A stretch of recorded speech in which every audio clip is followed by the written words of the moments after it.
귀한 학교에 이렇게 대강부흥에 오게 돼서 너무 감사하고요. 화요일 날 오셨던 분 한번 손 한번 들어보시겠어요? 네, 몇 분 계시는군요. 네, 목요일과 화요일이 다르다는 이야기를 오늘 접했는데요.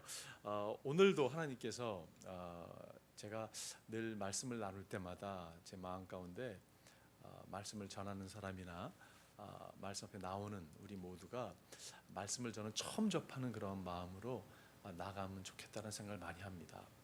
사실 적지 않은 그 설교 말씀들은 여러분이 사실 많이 들은 말씀이 사실 적지 않게 있죠. 그런데 오늘 나에게 지금 이렇게 준비된 말씀, 살아있는 말씀으로 하나님께서 우리에게 늘 전해주신다고 저는 생각합니다. 그런 믿음을 가지고 제가 말씀을 전하고 또 여러분 말씀을 받는 그런 오늘 저녁이 되기를 바라요. 오늘 제가 설교 제목을 성령을 받아라 라고 말씀을 정해봤습니다. 제 이야기가 아니라 오늘 본문에 나오는 예수님께서 말씀하신 정확한 표현이죠. 성령을 받아라 라고 말씀하고 계세요. 오래전 일입니다. 제가 몽골리아를 방문하게 됐는데요. 여러분, 몽골리아의 울란바토르라고 하는 수도에서 이렇게 차를 타고 한 7시간 정도 가면 마을이 나오는데 그 마을에 가서 복음을 전하게 됐습니다. 현지 목사님과 이렇게 저희 단기팀이 차를 타고 이렇게 쭉 갔습니다. 가는데 7시간이 지났는데도 목적지에 도착하지 못했어요. 8시간이 지났는데도 도착하지 않았습니다. 좀 걱정이 되는 거예요. 가만히 이렇게 보니까 길을 가는데 여러분, 이 시골길이었거든요. 길을 가다가 이렇게 이 운전사가 일로 가야 될지 이쪽으로 가야 될지 이렇게 결정을 못하는 모습이 보이는 거예요. 가만히 보니까 자동차 바퀴가 많이 굴러간 쪽을 길을 선택해서 이분이 가시더라고요. 여러분이 그러니까 얼마나 불안하겠어요, 그죠? 그리고 8시간, 9시간 제가 물어봤습니다. 어떻게 된 거냐고. 길을 잃어버렸다는 것이. 근데 여러분, 뭐가 문제냐면요, 이 시골에 가면 아무것도 없습니다. 그리고 어두워졌어요. 점점 어두워지고 아무것도 보이지 않는 상황에서 뭐가 걱정이 되냐면 가스스테이션이 이 가운데 있을 것 같지 않은데 기름을 어떻게 채울 것인가라는 그런 두려움이 찾아온 것이에요. 불안한 가운데 계속 길을 갔습니다. 그러는데 전혀 예상하지 않았던 곳에서, 전혀 기대하지 않았던 곳에서요, 갑자기 어느 분이 뚜껑을 툭 열더니 이런 통에서 이렇게 기름을 딱 꺼내는 거예요. 그리고 자동차에다 기름을 부었습니다. 그리고 깡통 하나에다가 기름을 또 부어서 차 안에 이렇게 또 여비로 이렇게 해서 또 길을 계속 갔습니다. 찾지 못했는데요, 계속 갔어요. 여러분, 우리 인생 가운데 길을 가는데요, 여러분, 이게 신앙이라는 것이 여정이잖아요, 그죠? 이 여정이 길을 가는데 기름이 딱 떨어진 것 같은 느낌을 받을 때가 적지 않게 있죠. 여러분 많이 경험하시잖아요, 그죠? 이 여정 가운데 딱 그냥 기름이 없는 거예요. 기름이 막 떨어질까 말까 막 그러는 것이에요.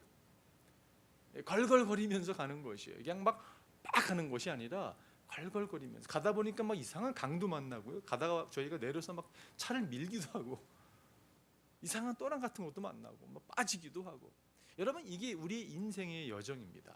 우리는 빨리 목적지에 도착하고 싶은데 하나님께서 목적지를 이렇게 간 그 길에 있어서 이 과정을 하나님이 허락하시는 것을 보게 돼요. 신앙이라는 것은 여러분, 그렇기 때문에 과정입니다. 목적지에 하나님께 도달하기 위해서 과정을 지나게 하시는 하나님을 보게 돼요. 그런데 전혀 기대하지 않았던 곳에서 하나님께서 우리 가운데 여러분 이렇게 기름을 채우시는 것을 보게 됩니다. 오늘 우리가 읽은 본문 말씀은 잘 아는 말씀이에요. 여러분, 예수님께서 제자들과 함께 있습니다. 3년 동안 함께 하셨던 예수님께서 그냥 갑자기 십자가 못 박혀 돌아가신 것이. 여러분, 3년 동안 정말 모든 걸 다 버려두고 주님을 따랐던 제자들이 여러분 얼마나 실망했겠습니까? 여러분 상상이 되세요? 아니, 주님을 통해서 주님께서 무엇인가 할 줄 알았는데 정말 새로운 왕국을 건설해서 한 자리씩 차고서 떵떵거리며 살 줄 알았는데 갑자기 따르던 주님께서 십자가 못 박혀 돌아가신 거예요. 너무 좌절 가운데 있었습니다. 탈진 상태에 빠져 있었어요. 그런데 예수님께서 부활하셔가지고 지금 오늘 본문은 예수님께서 제자들에게 나타나신 거 아니에요, 그죠? 그리고 모든 기름이 다 이렇게 비어 있는 엠티된 그러한 기름통에다가 예수님께서 지금 기름을 가득 채우신 이야기가 오늘 본문에 나오는 이야기. 이 겁쟁이들, 두려워서 문을 잠그고 숨어있던 이들에게 주님께서 나타나셔서 이들에게 여러분 담대함을 주는 이야기가 오늘 본문에 나오는 이야기예요. 어쩌면 오늘 여러분 우리가 새 학기를 맞이하면서 개강수련회 가운데 말씀 앞에 나오는데 어쩌면 주님께서 우리에게 비어있는 기름통과 같은 우리에게, 이 인생의 여정에서 정말 힘들게 하고 있는 우리에게 오늘 주님께서 우리에게 기름을 가득 채워주시는, 그래서 여러분 두려워하던 우리 모습이 담대함을 얻어서 힘차게 한 학기를 달려가는 그런 복된 한 학기가 되기를 주님을 축원드립니다. 오늘 저는 주님께서 어떻게 이 기름을 채우시는가를 본문을 통해서 나누고 싶어요. 첫 번째는요, 우리가 있는 곳에서 우리를 만나 주십니다. 제자들이 있는 곳에 주님이 찾아와 주셨어요, 그죠? 제자들이 주님을 찾아간 것이 아니라 주님께서 제자들을 찾아갔습니다. 여러분, 제자들은 좀 두려운 가운데 떨고 있었어요. 문을 잠그고 있었다고 말씀하고 있습니다. 그런데 주님께서 이렇게 찾아와 주셨어요. 여러분, 그런 복음성가 있죠. 허무한 시절 지날 때, 깊은 한숨 내쉴 때 그런 풍경 보시며 탄식하는 분이 있네.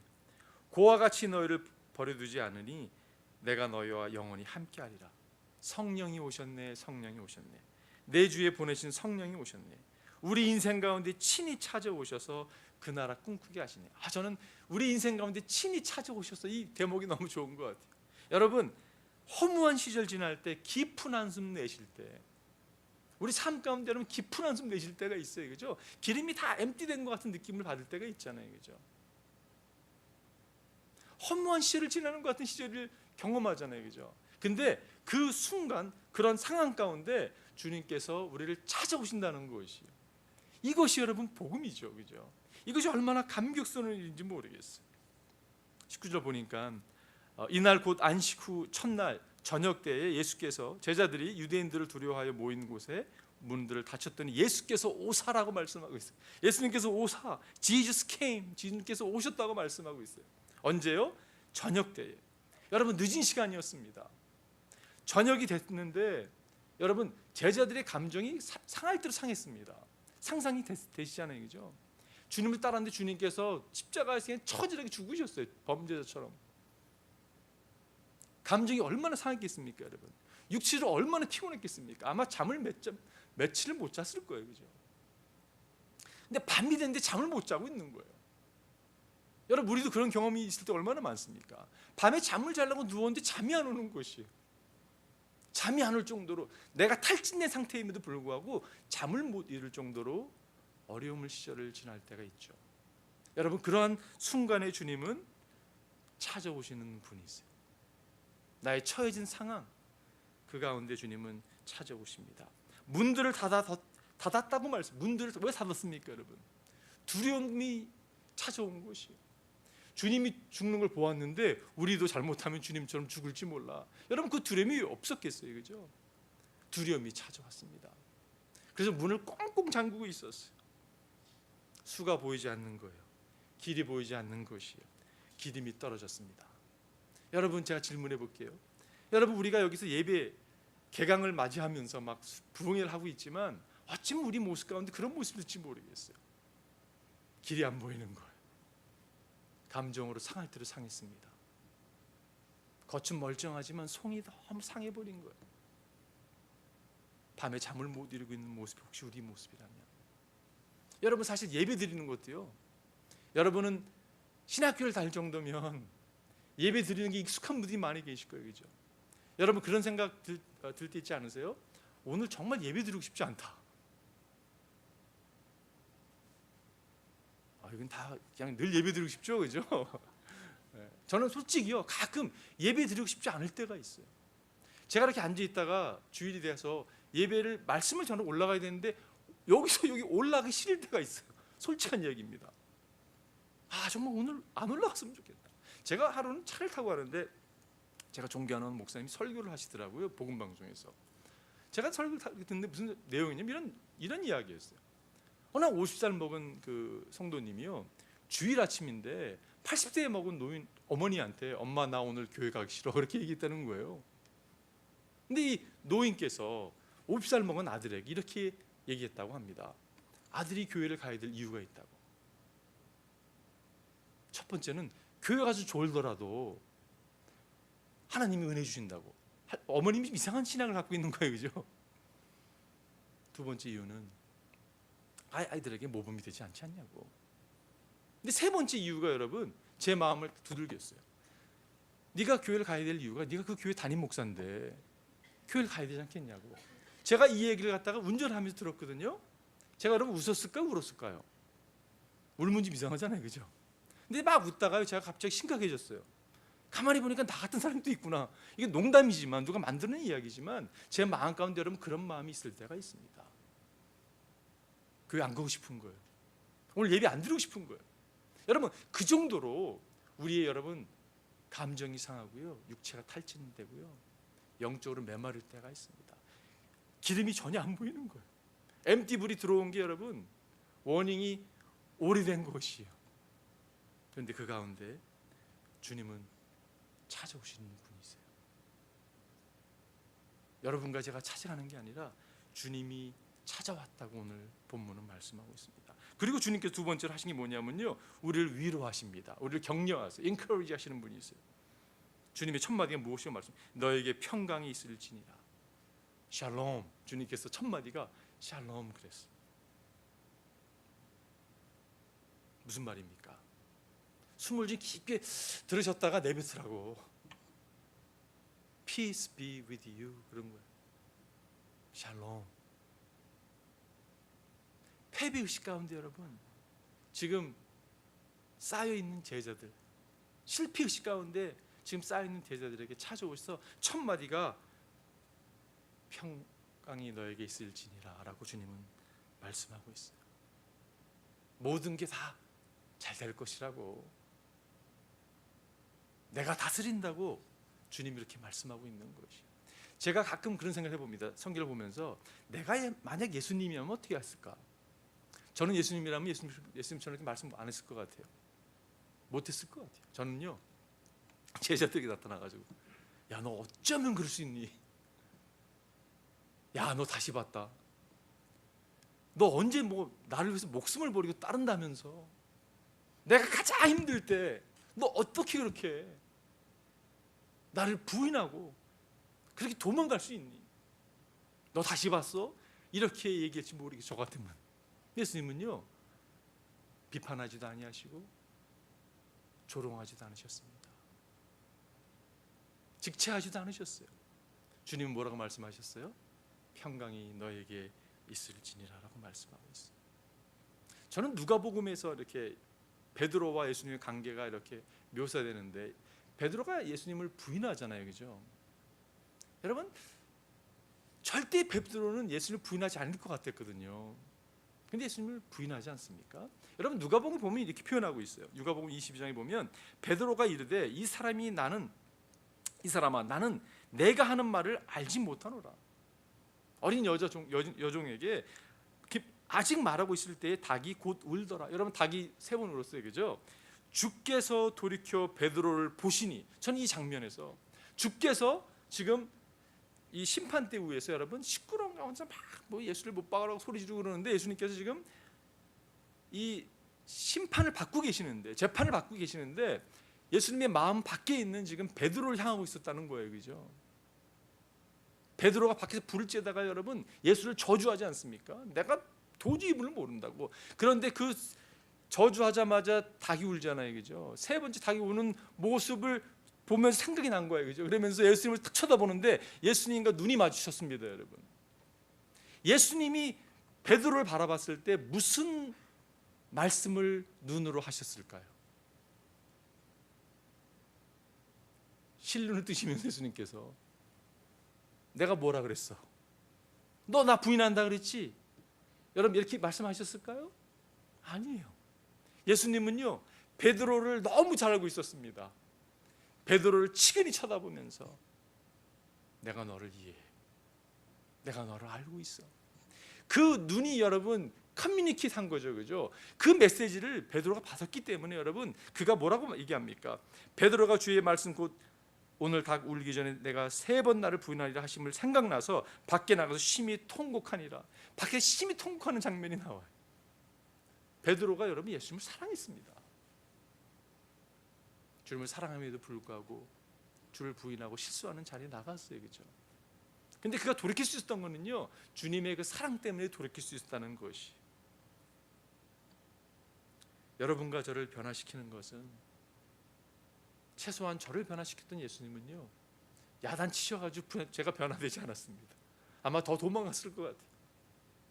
주님이 끊임없이 격려해 주시고 끊임없이 찾아와 주셔서 끊임없이 품어주셨어요.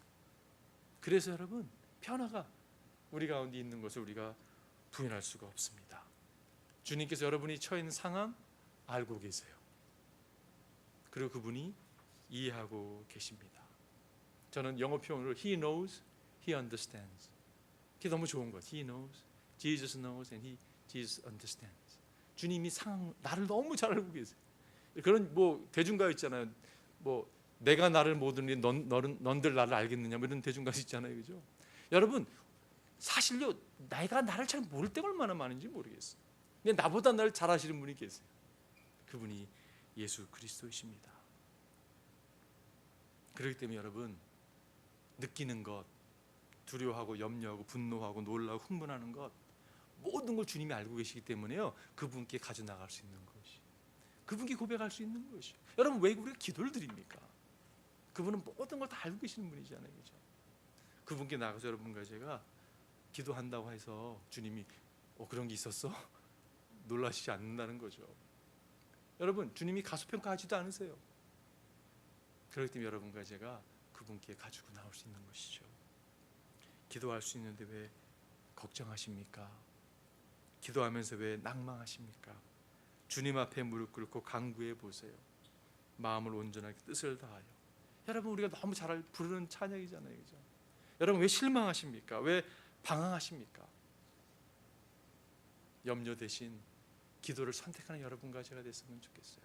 아무것도 염려하지 말라고 주님이 말씀하시잖아요, 그죠? 오직 모든 일에 기도와 간구를 하나님께 감사함으로 아뢰라고. 여러분, 감사함을 아뢰는다는 말은요, 하나님 모든 걸 주관하고 있다는 거죠. 그런 자리에 여러분과 제가 나아가기를 바랍니다. 또한 주님은요, 찾아오셔서 우리에게 사랑을 보여주세요. 저는 20절 보게 되면 이 말씀을 하시고 손과 옆구리를 보이시니 제자들이 주를 보고 기뻐하더라. 주님께서요, 이렇게 뭘 보여주십니까? 지금 손과 옆구리를 보여주셨어요. 옆구리 이렇게 탁. 제가 이걸 보면서 무슨 생각이 들었냐면, 그 아이돌 무슨 그 K-팝 가수들 있잖아요, BTS 이런 친구들. 와, 여러분 대단합니다. 그 클릭 수가요, 여러분. 뭐 유명한 세계적인 아티스트들보다 더 막 클릭 수가 많고요. 얼마나 막 이 서양 사람들도 그렇고 전 세계가 막 열광하는지 모르겠어요. K-팝 한국 젊은 청년들에게. 그 청년들이 여러분 몸들이 좋잖아요, 그죠? 막 춤추다가 막 옆구리 막 보여주잖아요, 그죠? 확 들어가지고 이 왕자 막 보여주고 그러잖아요. 식스팩 보여주고 막. 주님께서 이렇게요, 보여주세요. 이렇게 딱 보여주시고 손을 보여주세요. 여러분, 그 의미가 무엇입니까? 내가 유령이 아니라고, 내가 실제라고 보여주는 거예요, 그죠? 말씀하시는 거예요. 여러분, 신앙을 자꾸 이상하게 이게 해석하는 분들이 계세요. 이상한 신비주의적인 이런 거를 막 해석하고 이렇게 따라가려고 하는 사람이 있어요. 여러분, 예수 그리스도는요, 그리스도는 실제죠. 이게 환상을 보는 게 아닙니다, 여러분. 주님이 말씀하시는 거예요. 내가 여기 있다고, 나를 보라고. 여러분, 못자국을 보여줬다는 의미가 무엇입니까? 내가 너를 이만큼 사랑한다고 말씀하고 있는 거예요, 그죠? 여러분, 하나님이 세상을 이처럼 사랑하사 독생자를 주셨습니다. 이 말씀 모르는 분 계세요? 세상 사람들도 이 말씀 압니다, 여러분. 여러분, 수많이 들었던 메시지 가운데 하나님이 여러분을 사랑하십니다 많이 들었어요, 그죠? 여러분, 정말 믿으세요? 정말 마음판에 새긴 바 됐습니까, 이 말씀이? 여러분, 우리가 생각하는 것보다 하나님 우리보다 훨씬 더 사랑하세요. 하나님 너무 사랑하십니다. 내가 널 이만큼 사랑한다고. 십자가에서 여러분 양팔을 벌리시고 우리 이름을 부르시고 돌아가셨잖아요, 그죠? 우리를 사랑하시기 때문에 부활하셨잖아요, 그죠? 우리를 사랑하시기 때문에 승천하 성령을 부으셨잖아요, 그죠? 하나님이 여러분과 저를 너무 사랑하세요. 인생의 왜 여정에 왜 기름 떨어지는 것처럼 느끼고 여러분 힘들게 살아가냐면요, 어떻게 보면요, 이게 해결이 안 된 거예요. 하나님이 나를 사랑하시고 있다는 사실 앞에 들었긴 들었는데 진짜 믿지 않는 것이. 제가 성경을 이렇게 공부하고 배우고 가르치고 하면서 깨닫게 되는 게 뭐냐면, 신앙생활하면서 느끼는 게 뭐냐면요, 많은 기독교인들이 말 그대로 믿지 않습니다. 정말 말씀을 믿지 않는 거예요. 저의 모습 가운데 발견하고요, 주위에서 그런 모습을 발견하게 돼요. 하나님은 여러분과 저를 너무 사랑하십니다. 여러분, 그게 우리 심령 가운데 파고 들어올 때 우리가 인스큐어하지 않은 거예요.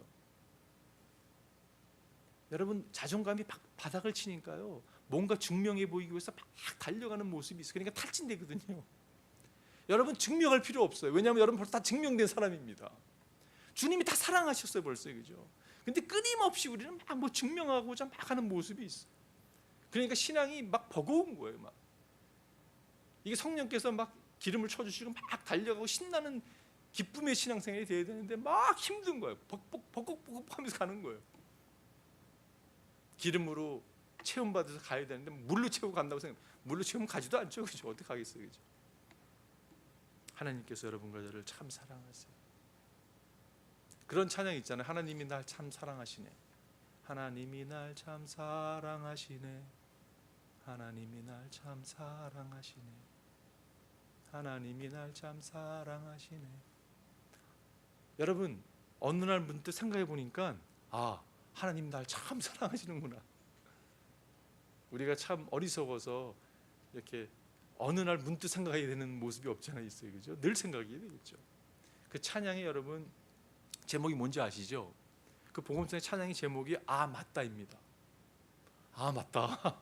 생각해 보니까 하나님 나를 너무 사랑하시는구나. 주님께서 여러분과 저를 사랑하십니다.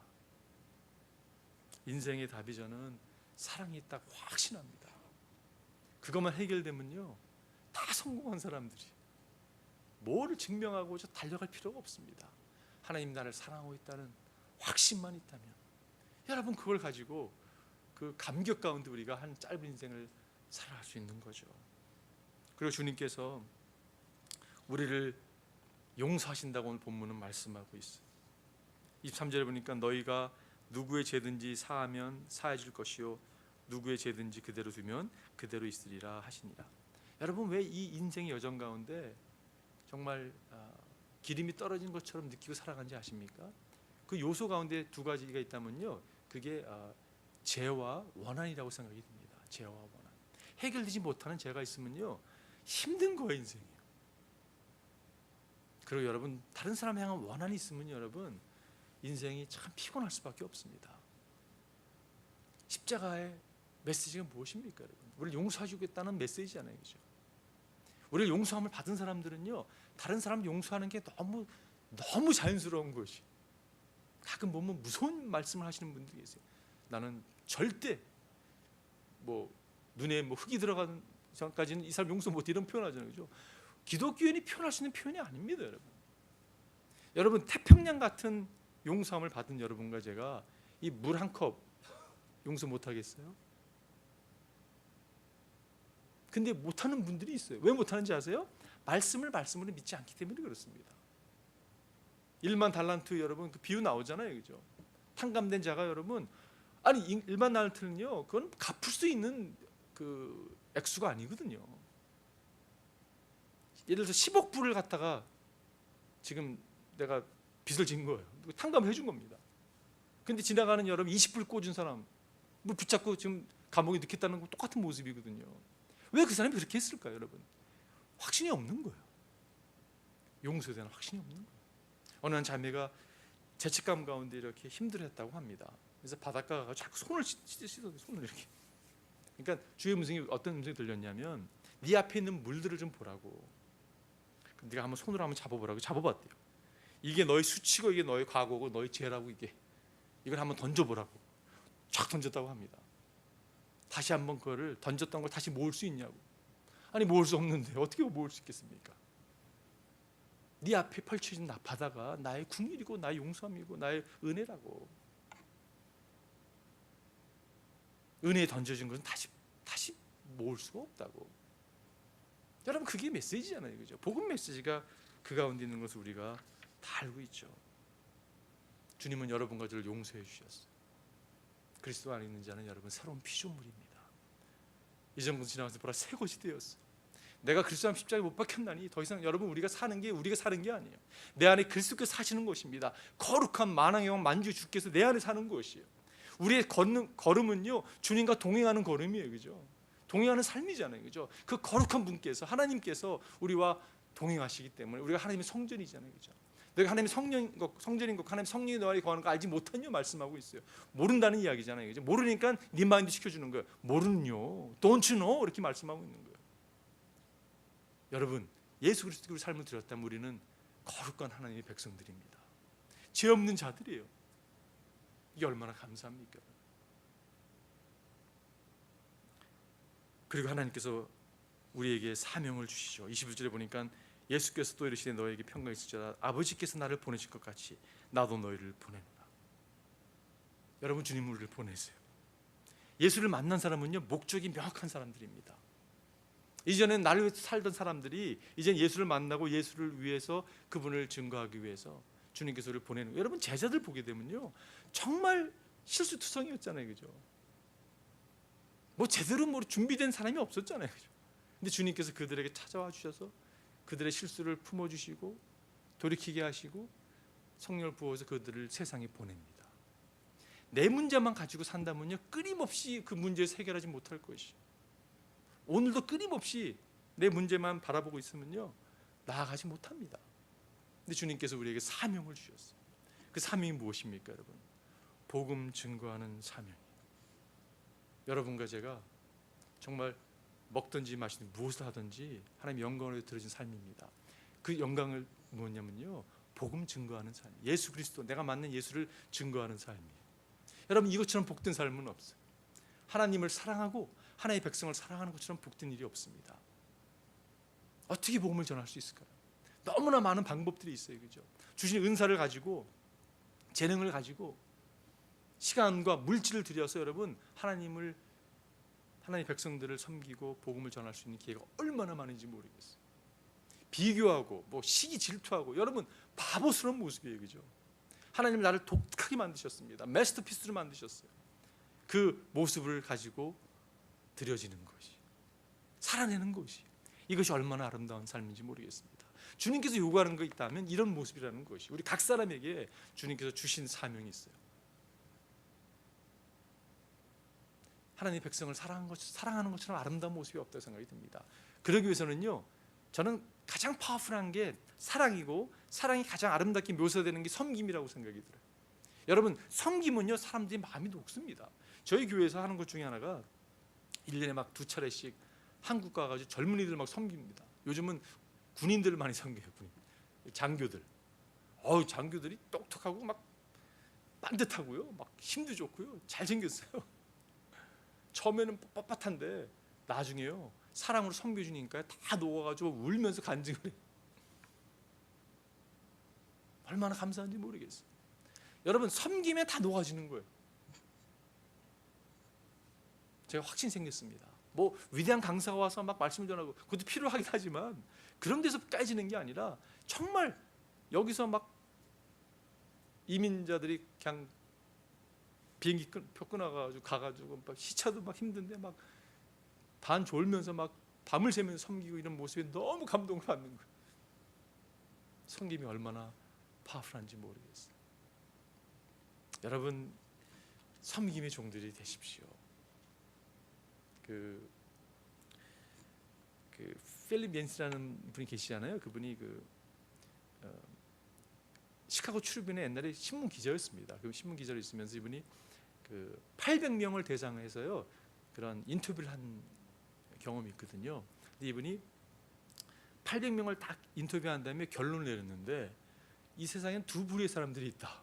한 사람은 스타 의식을 갖고 살아가는 사람. 여러분 신문에 기사화될 정도면 꽤 유명한 사람들이에요, 그죠? 근데 그 가운데 스타 의식을 갖고 살아가는 사람이 있다고. 또 다른 부류는 서번트의 종의 모습을 갖고 살아가는 사람이 있다고. 이 두 부류로 나눠진다는 거예요. 근데 결론이 뭐냐면 스타 의식을 가지고 살아가는 사람은 순간적으로는 반짝거릴지 모르지만 영구적인 영향을 끼치지 못한다고. 굉장히 도전적인 것 같아요. 여러분, 스타가 되지 마십시오. 우리는요, 종의 왕이라고 얘기해야 되나요? 서번 킹이신 예수 그리스도, 그분을 닮은 철저한 종이 되어야 된다고 생각이 들어요.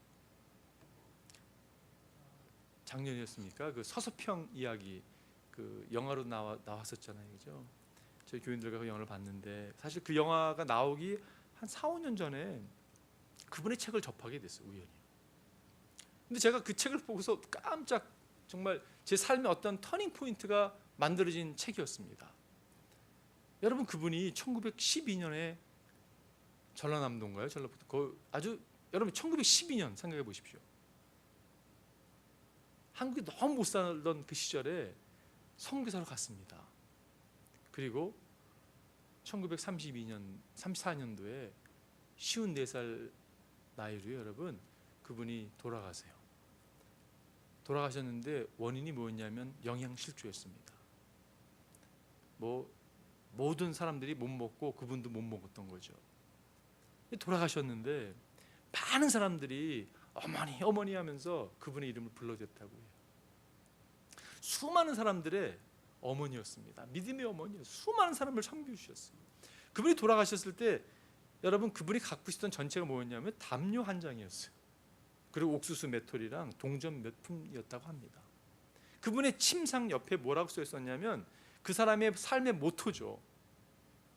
Not success but service 라는 모토였어요. 제가 받았던 책이 무슨 책이냐면요, 바보야, 성공이 아니야, 섬김이야 라는 책이었어요. 그 책을 제가 접하고요, 많이 제 삶 가운데 많은 것이 이렇게 정리가 됐어요. 인생에 정말 성공은 여러분 섬김이 있다는 걸 깨닫게 됐어요. 스타가 되려고 하지 마십시오. 왜냐하면요, 일시적인 영향을 끼칠지 모르지만 진정한 영구적인 영향을 끼치는 사람들은요, 섬김의 종들이라는 것이. 여러분을 섬겼던 수많은 사람들이 있습니다. 그분들이 있기 때문에 여러분과 제가 있는 거잖아요, 그죠? 여러분과 제가 섬김의 종들이 됐으면 좋겠어요. 여러분, 섬교는요 사실 옵션이 아닙니다. 우리 믿는 사람들에게는 이거는 머스트죠. 그건 선교사 하는 거 아니냐고, 그건 뭐 풀타임 목사 하는 거 아니냐고. 아닙니다. 우리 모든 주를 따르는 사람들에게 주어진 과제예요. 그것 때문에 주님께서 여러분과 저를 부르셨습니다. 부르셨어요. 실수투성이고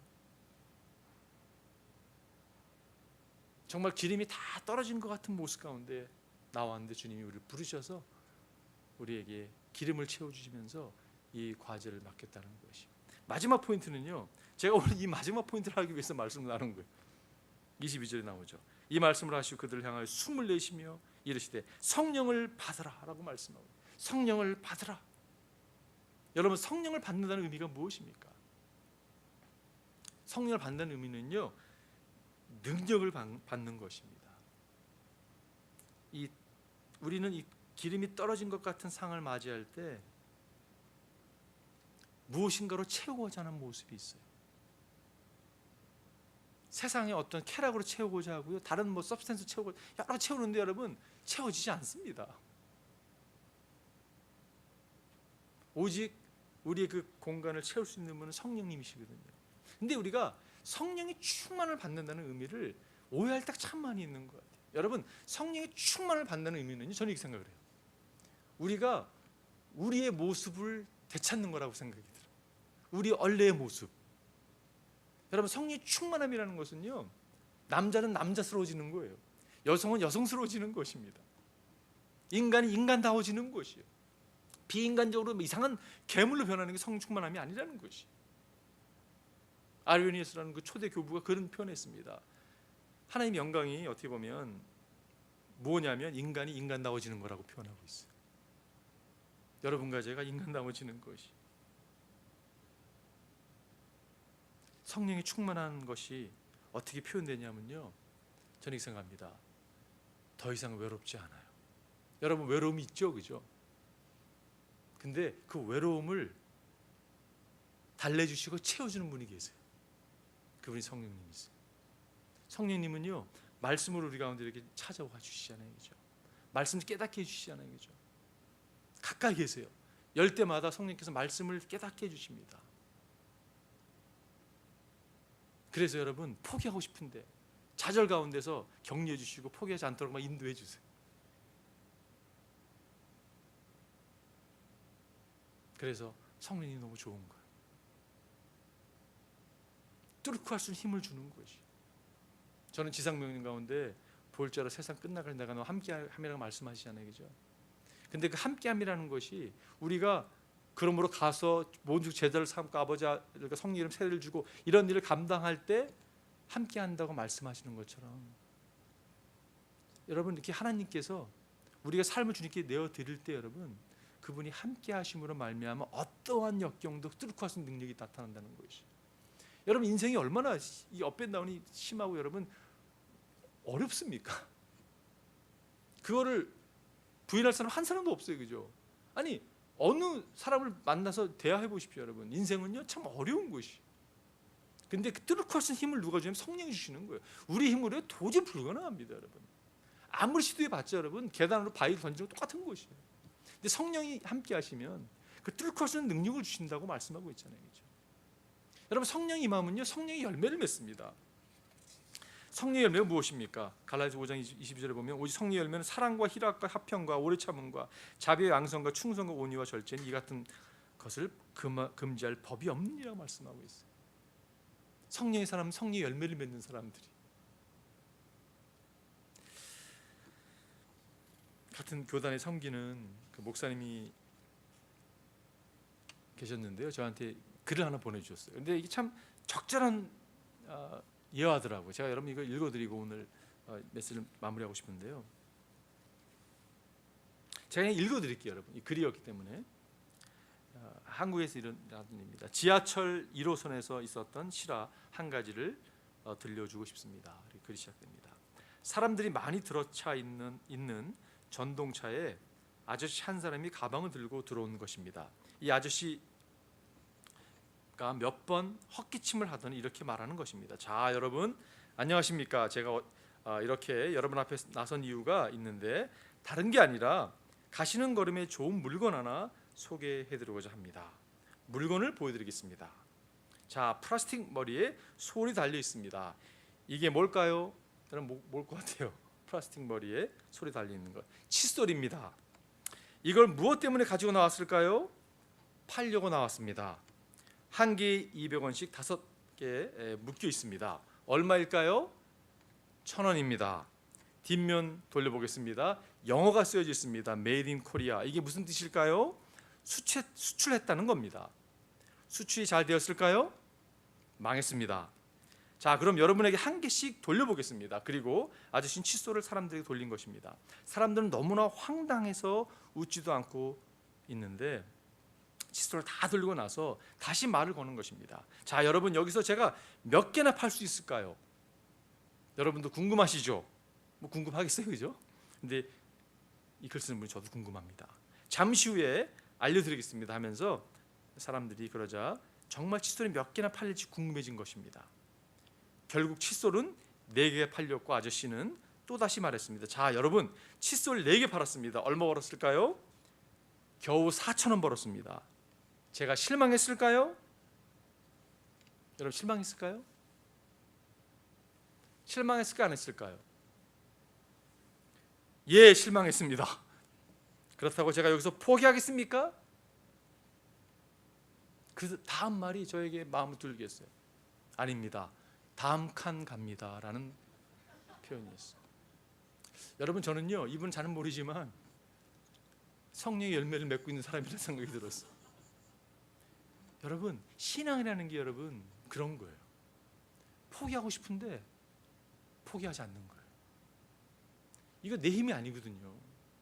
저희 교회에서요 이렇게 예배를 이렇게 무슨 계엄 예배 같은 거 많이 드리잖아요. 목사들이 계엄 예배 많이 쫓아갑니다. 이렇게 그러면 막 하나님 축복해달라고 기도하고 그러잖아요, 그죠? 근데 하루는 연락이 왔는데 폐업 예배를 해달라는 거예요. 개업 예배는 가봐서 폐업 예배가 뭐냐고. 근데 자기가 17년 동안 이 사업을 하다가 망했다는 거예요. 문을 닫아야 되는데 내가 개업 예배하고 시작한 사업을 망했다고 해가지고 어떻게 예배를 안 드릴 수가 있냐고. 그러냐고. 근데 무슨 말씀을 전해야 될지 모르겠는 거예요. 가서 제가 깜짝 놀랐습니다. 예배를 드리는데요, 어느 개업 예배보다 더 은혜가 있는 거예요. 직원들이요, 남미 사람 이런 사람들도 뭐 십몇 년 동안 일했던 같이 흐느끼 울면서 축복해주고 하나님께 영광 올리고 그러는데요, 깜짝 놀랐어요. 저게 성령 받은 사람의 모습이구나. 여러분, 우리 삶에 얼마나 실패를 많이 경험하는지 모르겠어요. 괜찮습니다, 여러분. 영원이라는 관점이 보게 되면요, 그 아무것도 아니에요. 그게 뭐 중요합니까, 여러분? 내가 지금 오늘 이 가운데 주님의 은혜 가운데 있는 게 중요한 것이.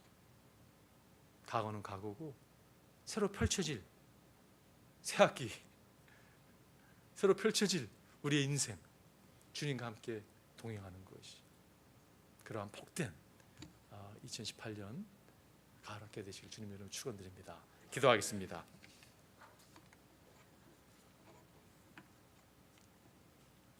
하나님, 21세기에 성도로 산다는 것, 주님의 종들로 산다는 것이 얼마나 많은 도전이 있는지 모르겠습니다. 성령의 능력이 없이는 아무것도 할 수 없는 것을 우리가 너무 잘 알고 있습니다. 성령이 충만한 사람은 기름이 떨어진 상태에서 달려가는 사람이 아닌 것을 오늘 주님께서 우리에게 말씀해 주셨습니다. 기름 부으심을 하나님 사모합니다. 이 시간에 우리 가운데 하나님 평안하니오라고 말씀하시고 찾아오시는 주님, 내가 널 이만큼 사랑한다라고 못자국을 보여주시는 주님, 죄책감 때문에 괴로워했고 힘들어했던 우리를 용서해 주는 주님, 내가 너와 함께하기도 약속하시는 주님, 우리를 보내신 주님의 손을 붙잡고 우리의 가정으로, 직장으로, 학교로, 사역장으로 다 함께 나갈 수 있는 주님의 종들 다 될 수 있도록 하나님의 학기를 인도해 주시옵소서. 감사할 때 모든 말씀 예수님의 이름으로 기도드리옵나이다. 아멘.